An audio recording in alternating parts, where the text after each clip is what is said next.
ಎಲ್ಲ ವೀಕ್ಷಕರಿಗೆ ನಮಸ್ಕಾರ. ಇವತ್ತಿನ ಎಪಿಸೋಡು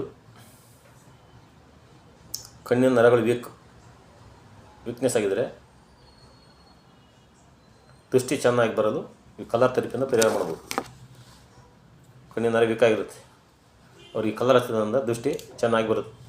ಅದಕ್ಕೆ 2 ಕಲರ್ ಬೇಕು, ಒಂದು ಸ್ಕೈ ಬ್ಲೂ, ಒಂದು ಯೆಲ್ಲೋ ಹಳದಿ. ಈ 2 ಕಲರಿಂದ ಕಣ್ಣಿನ ನರಗಳು ವೀಕ್ ಆದಾಗ ಈ ಕಲರ್ ಹಚ್ತಾ ಬಂದರೆ ಅದು ಸಂಪೂರ್ಣವಾದ ದೃಷ್ಟಿ ಚೆನ್ನಾಗಿ ಆಗ್ತಾ ಬರುತ್ತೆ. ನಿಮ್ಮ 2 ಕೈ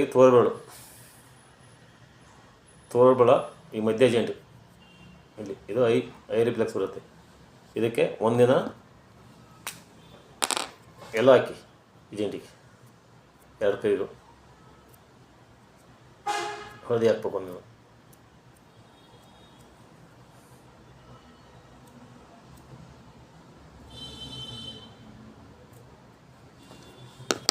ಎರಡು ತೋರ್ಬಳ ಮಧ್ಯ ಜೆಂಟಿಗೆ ಒಂದಿನ ಎಲ್ಲ ಹಾಕಿ. ಇವತ್ತು ಎಲ್ಲ ಹಾಕಿದ್ರೆ ಮಾರನೇ ದಿನ ಅದೇ ಜೆಂಟಿಗೆ ಸ್ಕೈ ಬ್ಲೂ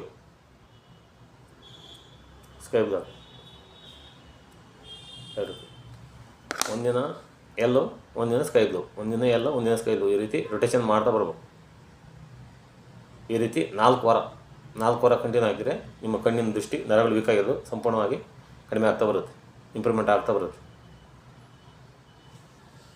2 ತೋರ್ಬಳು ಮಧ್ಯ ಜೆಂಟಿಗೆ ಒಂದಿನ ಎಲ್ಲೋ ಕಲರ್ ರಿಂಗ್ ಹಾಕಿ 2 ಬೆಳಿಗ್ಗೆ. ಇವತ್ತು ಎಲ್ಲೋ ಕಲರ್ ಹಾಕಿದ್ರೆ ನಾಳೆ ದಿನ ಸ್ಕೈ ಬ್ಲೂ ಅದೇ ರೀತಿ ರಿಂಗ್ ಹಾಕ್ಬೇಕು. ಈ ರೀತಿ 4 ವಾರ ಹಾಕ್ಬೇಕು. ಈ 4 ವಾರ ಹಾಕ್ತಾ ಬಂದರೆ ಕಣ್ಣಿನ ನರಗಳು ವೀಕ್ ಆಗಿದ್ದು, ಮಂಜಾಗಿರೋದು, ವೀಕ್ ಆಗಿರೋದು ಎಲ್ಲ ಸಂಪೂರ್ಣವಾಗಿ ಕಡಿಮೆ ಆಗ್ತಾ ಬರುತ್ತೆ. ಈ ಕಲರ್ ಹಾಕಿದರೆ ಒಂದು 3 ಅವರ್ ಇರಬೇಕು. 3 ಅವರಾಗ ಯಾವುದು ಕೈ ವಾಶ್ ಮಾಡೋಂಗಿಲ್ಲ. 3 ಅವರ್ ತನಕ ಇದು ಕರೆಕ್ಟಾಗಿ ಇಟ್ಕೋಬೇಕು. ನೀರು ಮುಟ್ಟೋದು ಆ ಥರ ಮಾಡ್ಬೋದು. 3 ಅವರ್ ಆದ ನಂತರ ಬೇಕಾದ್ರೆ ವಾಶ್ ಮಾಡಿ. ಈ ವಿಡಿಯೋವನ್ನು ಎಲ್ಲ ಫ್ರೆಂಡ್ಸ್ಗಳಿಗೆ ಹೆಚ್ಚು ಶೇರ್ ಮಾಡಿ, ಲೈಕ್ ಮಾಡಿ ಮತ್ತು ಸಬ್ಸ್ಕ್ರೈಬ್ ಮಾಡಿ. ಎಲ್ಲರಿಗೂ ಧನ್ಯವಾದಗಳು.